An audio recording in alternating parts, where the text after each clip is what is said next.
સલામવાલેકુમ. વાલેકુમ. ફુજલભાઈ કેમ છો? અલ્હમ્દુલિલ્લાહ. ફુજલભાઈ કેમ આપણે પરેશાન ટેન્શનમાં લાગો છો? એકચ્યુઅલી આકિબભાઈ I am planning studying abroad. Okay. But હાલના દિવસોમાં જે ન્યૂઝ આવી રહેલા છે કે દરેક જગ્યાએ વિઝા સ્કેમ્સ ને બધું ચાલી રહેલું છે, તો આઈડિયા નથી, બધી ખબર નથી પડતી કે મારે આ આગળ કઈ રીતે વધવું જોઈએ, મારે વિઝા માટે કઈ રીતે અપ્લાય કરવું જોઈએ, તો એટલા માટે. તો ફુજલભાઈ બહુ સરસ વાત કરી કે સ્ટડીંગ એબ્રોડ તમે કરતા હોય અને ફિકર હોય કે આપણે કોઈ કન્સલ્ટન્સી દ્વારા તમે કોઈ વિઝા ફ્રોડ કે સ્કેમનો ભોગ તો નથી બનતાને, તો આગળના આપણા બે ગ્લોબલ એસેસના વિડીયો બનાવેલા છે, તેમાં પણ આપણે કીધેલું છે કે to choose your visa consultancy wisely before studying abroad. તો આપણે આજે અવેરનેસ માટે આના વિશે જ જાણીશું. તો ફુજલભાઈ સૌથી પહેલાં તો આપણે જે પણ વિઝા કન્સલ્ટન્સી હોય છે ને, તો એનો એક્સપિરિયન્સ કેટલો છે એનું બેકગ્રાઉન્ડ ચેક કરો. પ્લસ વિઝા કન્સલ્ટન્સી દ્વારા જે પણ સ્ટુડન્ટ આપણે એબ્રોડ કરે છે એમના રિવ્યૂ લો.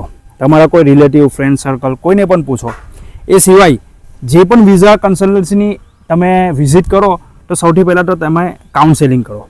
કાઉન્સેલિંગ એટલા માટે જરૂરી છે કે 5 મિનિટમાં કોઈ પણ સ્ટુડન્ટનું ભવિષ્ય કે ફ્યુચર ડિસાઇડ નથી થતું. કાઉન્સેલિંગ એ અડધો કલાકથી લઈને 45 મિનિટ સુધી જરૂરી છે, એટલે કાઉન્સેલિંગ ખાસ કરો. એ સિવાય અમુક વિઝા કન્સલ્ટન્સી દ્વારા ફુજલભાઈ એવું પણ કહેવામાં આવશે કે તમારી સ્કિલ નહીં હોય, વિધાઉટ IELTS TOEFL વગર પર તમને એડમિશન કરાવી આપશે. તો તમને પછી કોમ્યુનિકેશન જ જો ના કરી શકતા હોય તો બહાર જવાનો કોઈ ફાયદો નથી. તમે કોમ્યુનિકેશન ના કરો, કોલેજમાં એડમિશન લઈ લો, પછી કોઈ જગ્યાએ તમને જોબ ના મળે તો એટલા માટે પણ એ IELTS નહીં, પણ એ જરૂરી છે કે વિઝા કન્સલ્ટન્સી વાળા તમને કઈ રીતે એપ્રોચ કરે છે, એ પણ એક મહત્વનું પરિબળ છે. તો થેન્ક યુ આકિબભાઈ, તમે મને જે રીતે જણાવ્યું તે પ્રમાણે હું દરેક બાબતોનું ધ્યાન રાખીશ અને કન્સલ્ટન્સીની મુલાકાત વખતે જે કન્સલ્ટન્સીનું જે બેકગ્રાઉન્ડ છે તે જરૂરથી તપાસીશ. અને જો તમે પણ સ્ટડીંગ અબ્રોડ પ્લાનિંગ કરી રહ્યા હોય અને કોઈ કન્સલ્ટન્સીની તલાશમાં હોય તો અમે જણાવેલી બાબતોને જરૂરથી ધ્યાનમાં રાખજો.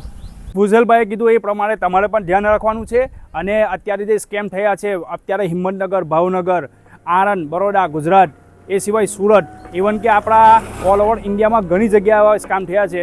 તો આના માટે આપણે આ મુદ્દા ધ્યાનમાં રાખીશું.